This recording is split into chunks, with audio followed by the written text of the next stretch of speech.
Torre Kids. Muchas gracias. Bienvenido una vez más a ustedes. Gracias por venir. Los jóvenes ya creo que van a pasar con sus maestros. Ah, y nosotros adultos mayor de 16 nos quedamos por acá. No, es broma, mayor de 18, ¿verdad? No sé la edad. But estamos aquí. Hoy, hoy tenemos un gran maestro de la palabra de Dios que no seré yo, ¿verdad? Yo voy a descansar acá con la esposa y escuchar a este gran maestro de la palabra junto con ustedes. Pero antes de hacer eso, me gustaría decir que algo que no decimos en los anuncios, y fue la culpa de Kevin, es, estamos entrando el tiempo de la resurrección de Jesús a partir de marzo, ¿verdad? Y quiero anunciar que también tendremos, como siempre, nuestro ayuno, que es un ayuno progresivo. So, en la próxima semana voy a decir o explicar cómo va más o menos ese ayuno para que todos tengan tiempo para prepararse por eso.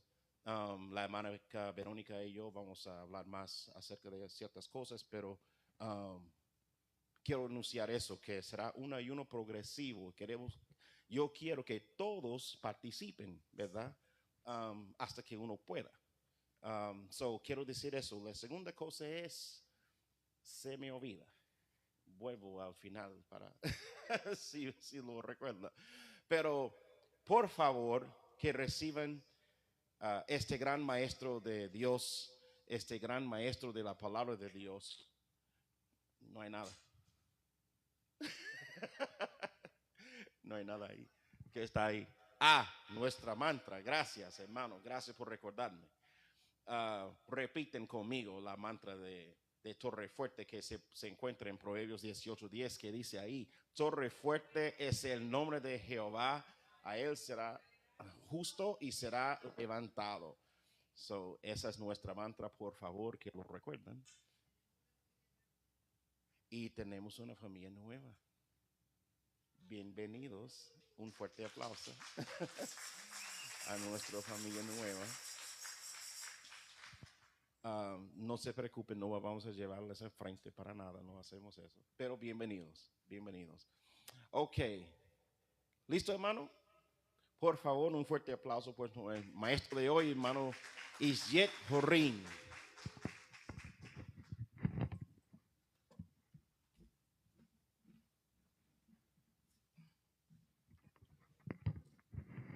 Muchas gracias a todos los presentes, también a usted, pastor, a los que están conectados en línea, muchas gracias y es una bendición que estén acá y le pido al Señor que me los bendiga mucho, mucho a todos aquí en esta hora y por toda la eternidad, porque ya que han decidido estar acá, es una fuerte decisión que han tomado y Cristo se gloria en esa decisión, así que ha sido la mejor decisión que ustedes han tomado en sus vidas.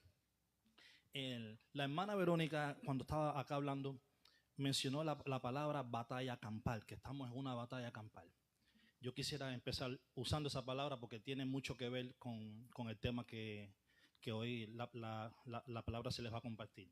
Hablando de batallas campales, en los tiempos medievales, en los tiempos de reyes, de emperadores, las batallas campales era como que el día a día, prácticamente era casi que diario, semanal. Entonces, en esas batallas campales, había muchas personas que iban adelante en la lucha. Por ejemplo, los héroes, las personas más fuertes, las que tenían mayor empeño, las más valientes incluso, eran los que iban liderando todas esas batallas, ¿no? Esos héroes se necesitaba que físicamente fuesen muy fuertes para que pudieran aguantar una espada, un escudo, para que pudieran también tener resistencia y cosas así. Luego, todos esos ejércitos empezaron a usar estrategias militares que precedieron a lo que es la fuerza física. Entonces, ¿por qué les digo esto? Porque en nuestra constitución espiritual en Cristo hay un héroe también. También hay un héroe, así que no tenemos nada que envidiar. Un héroe que no le hizo falta ser fuerte, un héroe que no le hizo falta sostener un escudo, una espada, un héroe que solamente vino con una sola estrategia, una simple estrategia. Y esa estrategia quiero reducirla a 3 palabras. Cree en mí. Cree en mí. Y ese héroe es nuestro gran Señor Jesucristo. Un aplauso para él. Que la gloria sea para él. Todos conocemos, por supuesto, la gloria divina de Jesucristo, que es parte de la Trinidad, como parte de la Trinidad, es Dios Hijo, ¿no? Pero este héroe, cuando vino a nosotros, no se nos presentó como una gloria divina, no vino con fuego, no vino con ángeles, no vino con caballos y carruajes, no. Vino de la forma más sencilla a este mundo, pero vino a nosotros como un ser humano.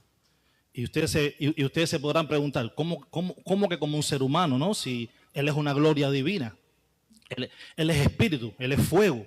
Pero cuando vino a nosotros se nos presentó como un ser humano, y de eso vamos a estar aprendiendo hoy de la palabra. Por eso es que el tema lo he escogido como la naturaleza humana de Jesús.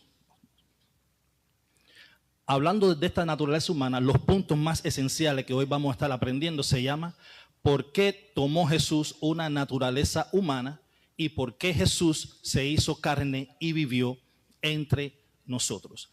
Esto es muy importante aprenderlo porque todos conocemos que Jesús vino, hizo milagros, reunió a los apóstoles, hizo muchas cosas maravillosas, predicó, pero a veces no logramos entender, algunas personas, por qué vino esencialmente de forma humana y por qué vivió entre nosotros. Algunos ponen en duda que Él no era humano. Algunos ponen en duda que incluso estando en la tierra, Él todavía estaba usando su forma divina. Muchas personas participan de esa creencia, pero la Biblia nos muestra que no, que cuando Jesús vino a la tierra, vino 100% de forma humana. Por ejemplo, en la palabra de Lucas 2:7 dice que y dio María a luz a su primogénito, y cuando nació se le vistieron con pañales y se le puso en un pesebre. Estoy más bien como que resumiendo lo que dice la palabra, ¿no? También dice Lucas 2:40 que el niño crecía en sabiduría y así iba creciendo, era lleno de la gracia y del Espíritu. Según el niño iba creciendo. Juan 4:6 nos dice que a veces Jesús se cansaba. Hay una parte donde Jesús llega con los apóstoles a un pozo y Jesús les pide parar porque estaba cansado del camino, ahí junto al pozo. La palabra de Mateo 4:4 nos enseña que también Jesús sentía hambre y tenía que comer. Y también es cuando Satanás intenta persuadir a Jesús, le dice, si tienes hambre, convierte estas piedras en pan. Y Jesús le dice, no solo de pan vivirá el hombre, sino también de la palabra de Dios. Y también Mateo 26:38 nos dice que Jesús también se lamentaba. Este lamento no es un lamento físico, no era un lamento, ay, me duele, no, es un lamento más bien del alma, porque la palabra nos dice que su alma se entristecía y estaba triste hasta la muerte. Por eso le pedía a los apóstoles que se quedaran con él, que permanecieran y que orasen junto a él. Estas características nos demuestran que Jesús sí era 100% humano. No conozco a una divinidad espiritual que sienta hambre, que crezca como niño, que nazca como niño, que crezca, que se canse, que se lamente, porque las divinidades espirituales están más allá de lo que es el marco material del planeta Tierra, están más bien en un entorno espiritual. Por tanto, aquí la palabra nos enseña que Jesús sí vino a nosotros como ser humano. Pásame la otra. Correcto. Ahora, ¿por qué era necesario que Jesús se hiciera humano? Una pregunta muy importante. La palabra de Romanos en 5:12, según la Nueva Versión Internacional, en otras versiones puede que esté un poquitico diferente, nos enseña lo siguiente: por medio de un solo hombre el pecado entró en el mundo y por medio del pecado entró la muerte. Fue así como la muerte pasó a toda la humanidad porque todos pecaron. ¿Qué significa esta palabra? Cuando dice que por medio de un hombre entró el pecado en el mundo, se está refiriendo a Adán, que junto a su esposa Eva hicieron el pecado de probar la fruta prohibida, y a través de haber probado la fruta prohibida, entonces entra en el mundo el pecado, y junto con el pecado entra la muerte. Pero como eso sucedió a través de un hombre humano, un hombre de carne y hueso, era necesario volver a restituir eso. Y para poder restituir ese error que Adán había cometido, alguien tenía que tomar el lugar de Adán. Pero para que alguien tomara el lugar de Adán, tenía que ser otro hombre. Pero si a través de Adán, si después de Adán todos los demás fuimos contaminados con el pecado, ¿quién sin pecado podía tomar el lugar de Adán? O sea, ¿quién en la tierra podía tomar el lugar de Adán sin pecado para poder completar la obra que Dios puso en Adán?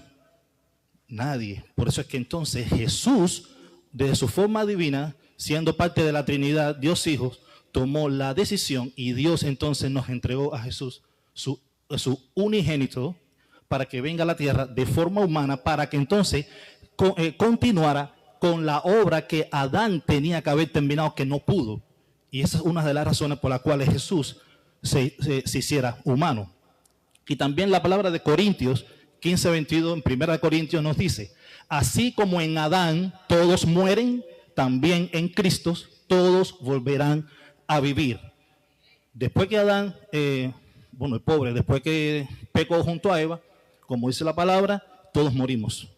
Y si todos morimos, no hay ningún candidato que pueda entonces continuar la obra. Pero Cristo en sí bajó de forma humana para entonces poder seguir ese legado que Dios había delegado en Adán, haciéndose hombre. Por eso es que dice, sí, todos morimos en Adán, pero Dios no nos dejó destituidos. Dios nos dijo, bueno, hijos míos, lo siento, ustedes se quedan a su voluntad. No. Dios, en su santo corazón y en su santo amor hacia nosotros, dijo, no se preocupen, yo voy a arreglar esto, yo me voy a encargar de esto, y voy a ir personalmente yo mismo a la tierra, y me van a conocer todos de forma humana, porque entonces, ya que todos están muertos de forma terrenal, yo, si bajo a la tierra de forma humana, entonces en mí ustedes volverán a vivir, que es lo que expresa la palabra que estaba en 1 Corintios. Entonces, la próxima diapositiva, hermano, dice, Jesús no solo murió por nosotros, también vivió por nosotros. A menudo en muchas iglesias se predica sobre la muerte de Jesús, y es importante predicar sobre la muerte de Jesús. Tiene mucha enseñanza. De él sacamos la fuerza, de él sacamos la fe, y de él sacamos el honor y la gloria que le debemos. Pero también si no hablamos de cómo Jesús vivió por nosotros, vamos a ignorar de buena manera muchas cosas que Dios quería que aprendiésemos sobre toda la estancia que él estuvo en la tierra. Durante sus 33 años que estuvo en la tierra, había muchas cosas que aprender de él. Así que además de predicarse sobre su muerte, es también importante hablar sobre cómo vivió Jesús con nosotros. Por ejemplo, 1 Corintios 15:45 dice, así está escrito, el primer hombre, Adán, se convirtió en un ser viviente. El último Adán en el espíritu que da vida. Este último Adán se refiere a Cristo. No iba a haber un segundo Adán, ni un tercero. Iba a haber un último Adán, que era Cristo Todopoderoso. Por eso es que dice Jesús, el postrer Adán vino a tener éxito en donde el primer Adán falló en el cumplimiento de la ley de Dios. Jesús hizo esto para que su justicia pueda ser transferida a aquellos que ponen su fe en él para recibir el perdón de pecados. Jesús vino a nosotros para enseñarnos no solamente de la santa palabra de Dios, sino que vino a nosotros para darnos un ejemplo único. Jesús se dijo, yo me voy a hacer hombre como todos ustedes. Yo voy a tener los mismos sufrimientos que van a tener todos ustedes. Estaré expuesto a las tentaciones, estaré expuesto al pecado, estaré expuesto a las enfermedades. Por tanto, cuando ustedes me digan a mí que yo no puedo, es como que esa palabra de que yo no puedo, no puede ser válida antes de mí, porque si yo me hice hombre y estoy viviendo como ustedes también tienen que vivir, es para darles a ustedes un ejemplo de enseñanza y para que ustedes puedan seguir mi ejemplo durante el legado de la vida. No, pasa por... Entonces, como él mismo dijo, yo también voy a estar expuesto a todo lo negativo, a todo lo malo. Y me surge una pregunta que les quiero compartir. La pregunta es, ¿estaba la humanidad de Jesús expuesta al pecado? Algunos piensan que no, porque algunos siguen pensando que Jesús como que todavía era parte hombre, parte divina a la misma vez. La palabra les enseña que no, que eso es imposible y más adelante se lo voy a demostrar. Pero sí, Jesús sí estaba expuesto al pecado. Y hablando del pecado, les quiero decir una cosa. Ser humano no lo hace a uno pecador. Alguien puede decir, pero es imposible si el ser humano es pecador de nacimiento. Bueno, recuerden, el pecado entró al mundo por el error de Adán. Cuando Dios hizo a Adán, Dios no usó el pecado como un elemento para hacer el cuerpo de Adán. Usó tejidos, usó órganos, usó huesos y luego sopló aliento de vida. Pero jamás que dijo, bueno, Adán, déjame ponerte un poquito de pecado porque te falta. No, para nada. El pecado entra en el mundo por su error. Por tanto, el pecado no es un elemento para uno poder ser humano, ya que el pecado no es un componente esencial para la naturaleza humana. Les ponía el ejemplo de Adán. Jesús nos muestra que el pecado no es esencial para el ser humano. La razón por la que nosotros como humanos pecamos es que somos culpables como pecadores en Adán. Somos culpables junto a él. Es como que algo que se transfiere.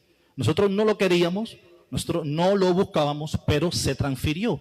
Y al transferirse es como algo genético que se transfiere de generación en generación. Y la única forma en que te puedes salvar de eso es creyendo que hay un rey, creyendo que hay un Dios. Amén, creyendo que hay un Cristo vivo, no un Cristo muerto, un Cristo vivo, resucitado, un Cristo que en su gloria está esperando por el día, por el último día, y le está dando tiempo a cada cual que se arrepienta. En mi corazón yo siento eso, que Cristo le está dando tiempo a cada ser humano que se arrepienta. No sé cuánto más tiempo tendremos, no sé, pero sí nos da ese tiempo y mientras estemos aquí aprovechemos ese tiempo porque como dice la palabra, busquen a Dios mientras pueda ser hallado, porque vendrá el momento en que ya no habrá momento, entonces habrá lamentaciones. Entonces Jesús no pecó en la vida que vivió manteniendo perfectamente la ley de Dios. No pecó. ¿Por qué? Porque Jesús tenía una misión. Jesús tenía una misión muy bien centrada. Jesús no vino acá a la tierra a ir a una discoteca, a ir a un club. Jesús no vino a estar manejando en un carro. Bueno, no había carro en ese momento. Jesús no vino como que a perder el tiempo. Jesús estaba muy centrado. Incluso estando muy centrado, sí estuvo expuesto al pecado. Pero ¿por qué Jesús no sucumbió ante el pecado? ¿Por qué no sucumbió? Si me pasa para la otra positiva. Jesús no sucumbió al pecado porque primero le era fiel a su Padre. Le era fiel a su Padre y en todo el tiempo usaba el poder del Espíritu y usaba el poder de la palabra dada por el Padre. Este teólogo cristiano que se llama Bruce Ware, él cree que Jesús no sucumbió ante el pecado porque Jesús amaba la palabra de Dios, meditaba en ella, oraba al Padre, confiaba en la sabiduría y la justicia de la voluntad y la palabra de su Padre y confiaba en el poder sobrenatural del Espíritu para hacer todo lo que se le había encomendado. Y todo esto lo hizo, amén, todo esto lo hizo de forma humana, no de forma divina. Todos los milagros que Jesús obró en la tierra no salió de él como tal. No, ningún milagro que hizo salió de él como tal. Déjeme explicarme. A ver, sí, lo hizo él, por supuesto. Pero no fue él, porque ¿puede un humano obrar un milagro de forma natural? ¿Puede cualquier ser humano decir, bueno, a ver, no sé, cualquier milagro, así por la propia voluntad del ser humano? No se puede. Y si Jesús era humano, eso quiere decir que no podía, por él mismo, por su propia voluntad humana, no podía obrar ni siquiera el menor de los milagros. Pero obró muchos milagros. ¿Y por qué? Porque estaba sujeto a la voluntad del Padre, porque era el poder del Espíritu. Por el poder del Espíritu fue que le dio vida a los ciegos, fue que restituyó a los paralíticos, expulsó demonios de varias personas. Incluso cuando él le dice a sus discípulos, vayan por el mundo y hagan discípulos, él oró al Padre y el Padre, por la gracia del Espíritu, hizo que los discípulos también formaran parte de esos milagros. Fue por eso que los apóstoles podían también ejercer milagros.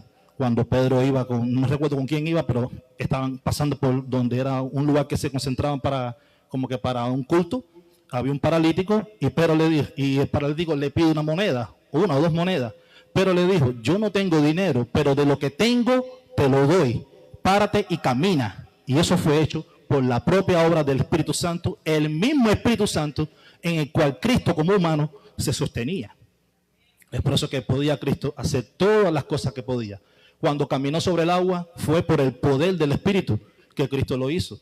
Incluso cuando en ciertos momentos habían algunas multitudes que no creían en él y querían apedrearlo, y la palabra cuenta como que Cristo como que se retiró hacia atrás y como que una nube lo envolvió.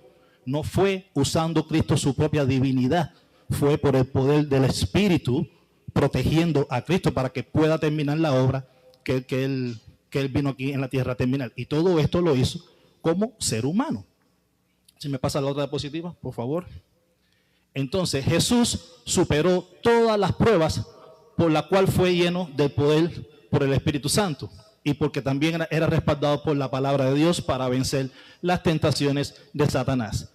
Y entonces, ¿por qué les cuento esto? Y este párrafo que yo aquí preparé es un párrafo que me gusta mucho. Creo que es el párrafo que más me gusta de la enseñanza de hoy. Todo esto nos muestra que sí podemos vencer todas las dificultades que hay en tierra. Es difícil. Sí, es difícil, es difícil. ¿Es difícil no pecar? Muy difícil no pecar, sí, es muy difícil no pecar. Pero Cristo nos entiende, porque como humano, Él también sabe lo que significa que nosotros pequemos. Pero como mismo le dije al principio, Él nunca nos cerró la puerta. Aunque Él sepa que pequemos, Él siempre nos tiende la mano para decir, vamos hijo, levántate de nuevo. Sí, pero me caí, no importa, yo te levanto de nuevo. Porque yo soy como un río que fluye. Y un agua que fluye no es un agua turbia. Un agua que fluye es un agua limpia, pero esa agua fluye para llevarse todo lo que tiene que llevarse y todo lo que sea limpio quede en esa agua. Por eso que esa agua de un río que fluye siempre va a ser un agua cristalina. Ese es Cristo que es un espejo en agua para que te logres mirar en Él. Y si tienes alguna suciedad, que todos tenemos de cualquier tipo. Cuando digo suciedad, me refiero a cualquier pecado que tenemos, cualquier mala acción, cualquier error que hayamos cometido. Vamos a recordar que Cristo como humano ya nos perdonó. Como humano Él también ya vivió eso. No estamos solos. Jamás.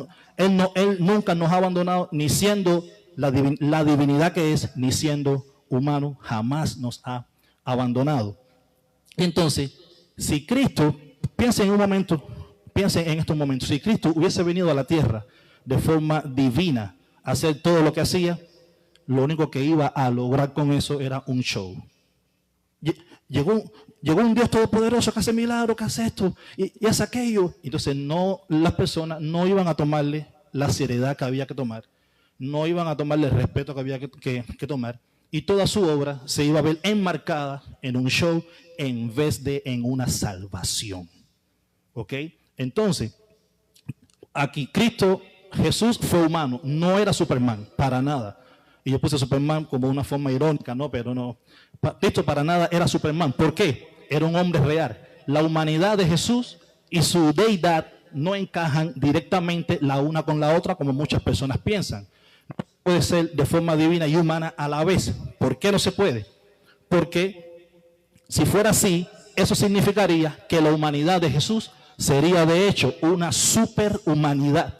Y si es superhumanidad, entonces no es nuestra humanidad, porque Él vino a ser como nosotros 100%, ni un poquito para acá, ni un poquito para allá. Él vino a ser exactamente como nosotros. Entonces, y si es una superhumanidad, no es nuestra humanidad. Y si no es nuestra humanidad, Él no puede ser nuestro sustituto.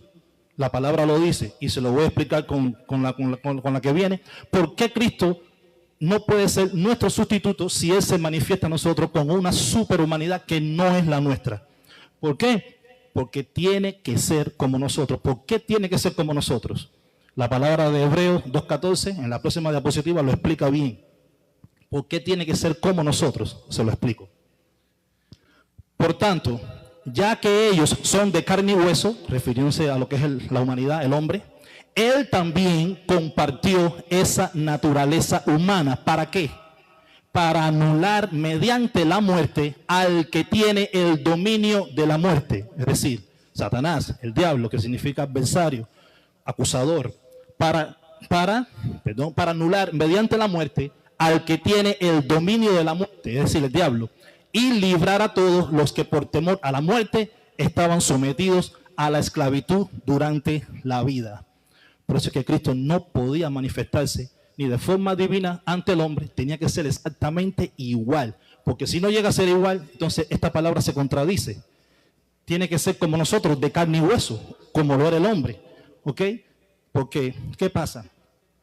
Satanás pensó que tenía todas las cartas debajo de la manga. Eso es una frase que en mi país lo usamos para decir que él pensó que tenía el juego ganado, ¿no? Satanás hizo caer ¿a quién? Hizo caer a Adán. Y cuando hizo caer a Adán, y como por Adán entró el pecado y entró toda la devastación, todo lo malo, entró al mundo, Satanás dijo, te gané. A mí tú no me vas a ganar, te gané. ¿Qué vas a hacer ahora? ¿A quién más tú vas a crear si toda la creación humana depende de este hombre?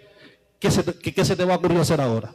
Pero Dios siempre es el que tiene no solamente una carta debajo de la manga, Él es el dueño del juego. Él es el dueño del juego, Él es el que tiene a Satanás de invitado en el juego. Y entonces Dios pensó lo siguiente, me haré hombre y bajaré con el hombre. Y siendo hombre voy a destituir al que tiene el poder de la muerte, lo voy a quitar del juego, para que el hombre sepa que en mí vuelve a tener vida otra vez. Así que Satanás se quedó verdaderamente fuera de juego. Por eso le decía al principio, él vino con una estrategia. La estrategia, de forma resumida, es cree en mí, para que tengas salvación, para que tengas vida eterna, para que todos tus llantos, tus enfermedades, tus llagas, tus dolores, todo lo terrenal, un día no te sea más. Y a partir de ese día te seré únicamente yo nada más. Es por eso que Cristo tomó esa decisión, porque Satanás derrotó a un hombre. Por tanto, ¿qué adversario? Y vuelvo a lo del principio. ¿Qué adversario entonces podría ahora derrotar a Satanás? Otro hombre. Otro hombre, pero este hombre es Dios.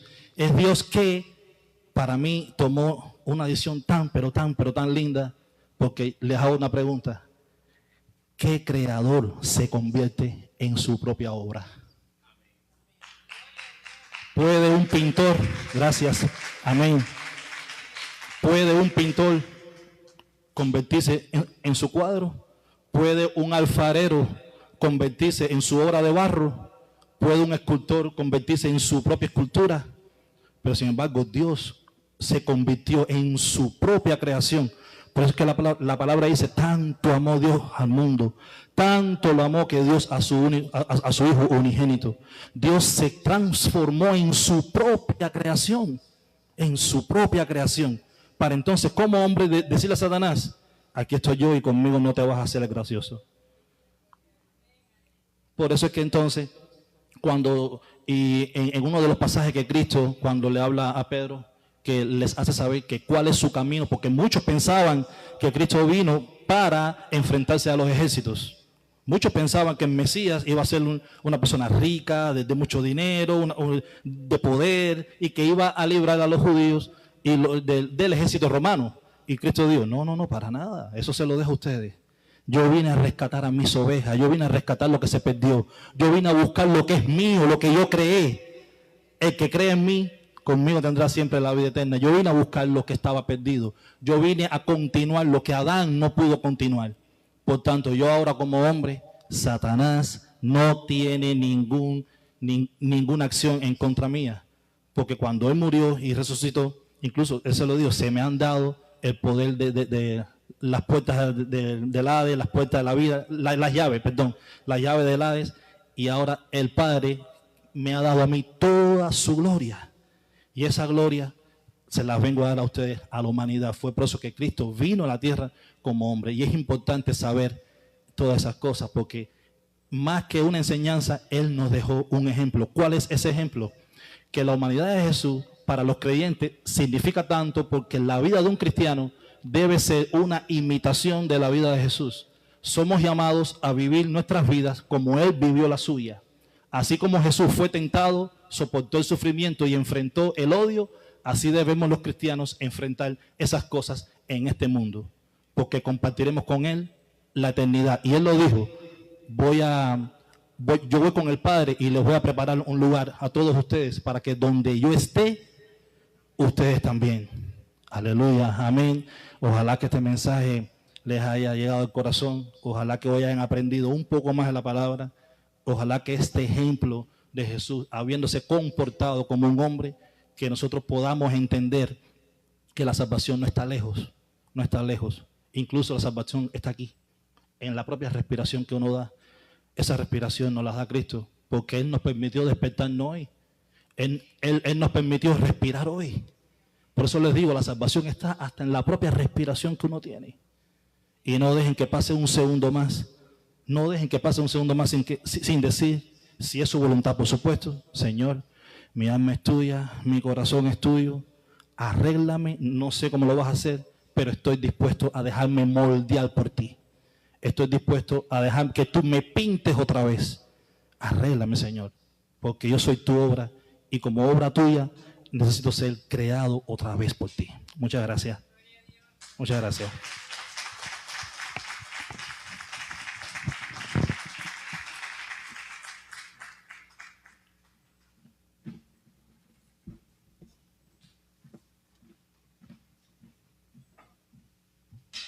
Muchas gracias, hermano.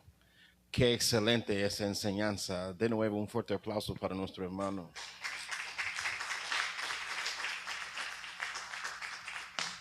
Yo no sé de ustedes, pero yo estaba ya como escribiendo rápido, tomando apuntes. Y él dijo dos cosas que yo quiero que ustedes capten.